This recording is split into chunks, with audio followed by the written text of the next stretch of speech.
Allianz Commercial notes that citizens around the world have increasingly grown frustrated with the inability of their governments to serve their needs.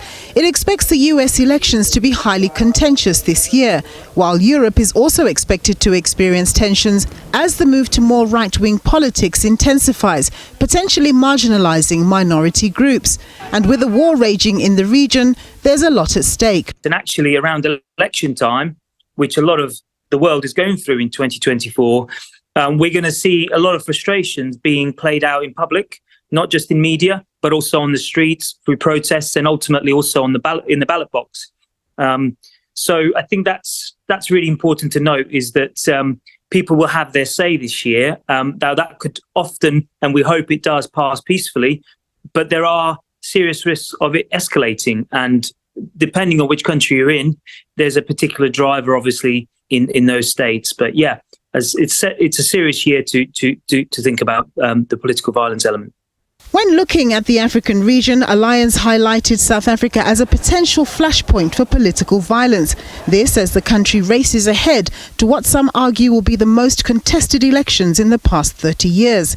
The insurer fears that violence could be triggered not just by elections, but factors even long after the elections, referring to how the global insurance industry still recalls the massive losses incurred as a result of the unexpected July 2021 riots. South Africa is something that we're watchful of.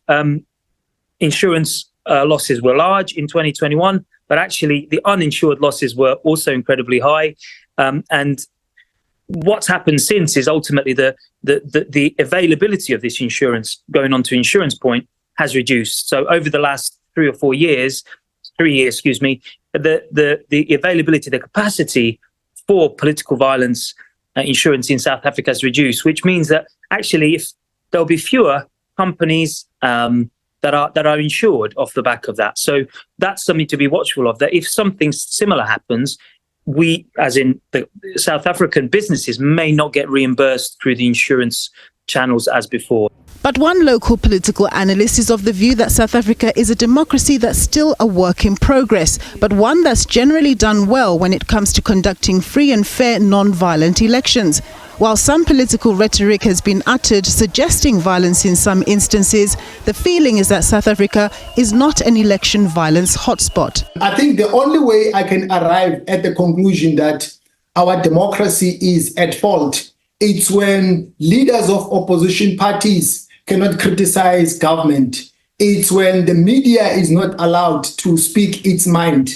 So at the moment, I think in as much as we have gaps, but those gaps can be closed, I don't think that those elections which are upcoming will be in a way that is regarded as not being free and fair.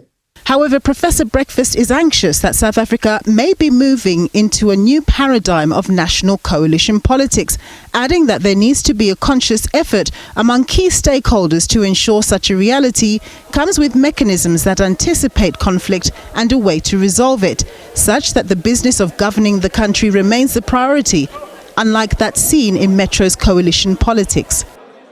That's why, for instance, at the moment, when you examine at close range coalition formations, you will realize that they are ungovernable and unworkable because there's no mechanism to regulate their working. So we need that.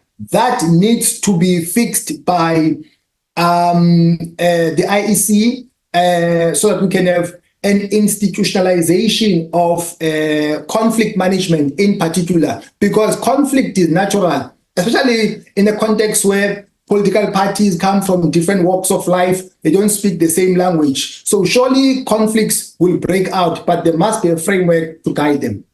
The IEC recently got political parties set to run in this year's national and provincial elections to sign a code of conduct that espouses values that seek to ensure the encouragement of good faith and behaviour, with citizens given the ultimate expression of their will at the ballot box.